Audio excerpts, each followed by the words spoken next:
विकास नगर का ढालीपुर। यहाँ कानून नहीं, माफिया का सिक्का चलता है। यहाँ यमुना की लहरें नहीं, खनन के सौदागरों की साजिशें शोर करती हैं। प्रशासन सो रहा है या सोने की एक्टिंग कर रहा है, क्योंकि ढालीपुर में यमुना के मुहाने पर जो अवैध किला खड़ा किया गया है वो किसी की हिम्मत नहीं बल्कि सिस्टम की मिलीभगत का नतीजा है। आज पर्दाफाश होगा उस नए नवेले नेताजी का जिसने यमुना को अपनी जागीर समझ लिया है। ये देखिए ढालीपुर का वो नज़ारा जिसे देखकर भी खनन विभाग अंधा बना बैठा है। यमुना नदी के बिल्कुल मुहाने पर पहाड़ों जैसा ऊंचा अवैध स्टॉक।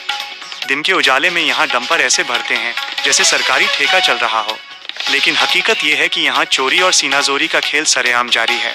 कहते हैं कि यहाँ परिंदा भी पर नहीं मार सकता, लेकिन यहाँ तो टनों वजन वाले डंपर रात के अंधेरे में देहरादून की तरफ ऐसे फराटा भरते हैं मानो उन्हें ग्रीन कॉरिडोर मिला हो।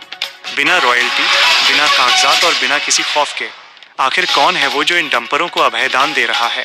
इलाके में चर्चा आम है कि इस काले कारोबार की डोर एक नए नवेले नेताजी के हाथ में है। ये वो सफेद पोश हैं जिन्होंने राजनीति में कदम रखते ही कुदरत की लूट को अपना पहला पेशा बना लिया।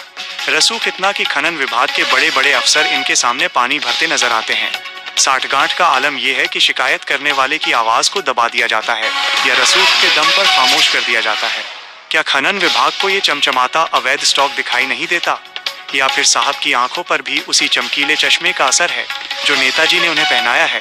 ढालीपुर के किसानों के लिए ये खनन सिर्फ कारोबार नहीं बल्कि उनके वजूद पर हमला है। डंपरों से उड़ने वाली धूल ने खेतों को श्मशान बना दिया है। उपजाऊ जमीन अब बंजर होने की कगार पर है। यमुना के मुहाने को छलनी करने का मतलब है मौत को दावत देना। मानसून में जब यही यमुना उफान पर आएगी तो ये अवैध स्टॉक और गहराई वाले गड्ढे पानी की दिशा बदल देंगे।